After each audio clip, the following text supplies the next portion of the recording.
ನಮಸ್ಕಾರ. ನನ್ಗೆ ಬಹಳ ಖುಷಿ ಅನ್ಸ್ತಾ ಇದೆ. ತಮ್ಗೆ ಗೊತ್ತಿರೋ ಹಾಗೆ 7 ದಿನ ನಮ್ಮ ಕಲಬುರಗಿಯಲ್ಲಿ ನಾಟಕೋತ್ಸವ ನಡೀತಾ ಇದೆ. ಪ್ರತಿದಿನ ರಂಗಾಯನಹಳ್ಳಿ ಮತ್ತು ಆ ಎಸ್.ಎಂ. ಪಂಡಿತ್ ರಂಗಮಂದಿರದಲ್ಲಿ ಹಾಗೂ ಕನ್ನಡ ಭವನದಲ್ಲಿ ಸಂವಾದ ಮತ್ತು ನಾಟಕ ಎಲ್ಲ ನಡೀತಾ ಇರತ್ತೆ. ಇವತ್ತು ನಮ್ಮ ಶಿಕ್ಷಣ ಇಲಾಖೆ ಮತ್ತು ಸಮಾಜ ಕಲ್ಯಾಣ ಇಲಾಖೆನವರು ಎಲ್ಲ ಆರ್ಟ್ ಟೀಚರ್ಸ್ ಸೇರಿ ಒಂದು ಅದ್ಭುತವಾದ ಒಂದು ಜಾಥಾ ಕಾರ್ಯಕ್ರಮ ಆಯೋಜನೆ ಮಾಡಿದ್ದಾರೆ.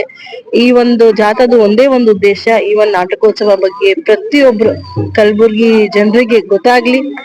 DC ಆಫೀಸ್ ಇಂದ ಜಗತ್ ಸರ್ಕಲ್ ವರೆಗೆ ಅವರೆಲ್ಲರೂ ಇಷ್ಟು ಅದ್ಭುತವಾದ ವೇಷ ಹಾಕಿ, ಮಾಸ್ಕ್ ಹಾಕಿ, ಫೇಸ್ ಪೇಂಟಿಂಗ್ ಮಾಡಿ ಎಲ್ಲರಿಗೆ ಈ ಒಂದು ನಾಟಕೋತ್ಸವ ಬಗ್ಗೆ ಗೊತ್ತಾಗ್ಲಿ ಅಂತ ಒಂದು ಪ್ರಯತ್ನ ಮಾಡ್ತಾ ಇದ್ದಾರೆ.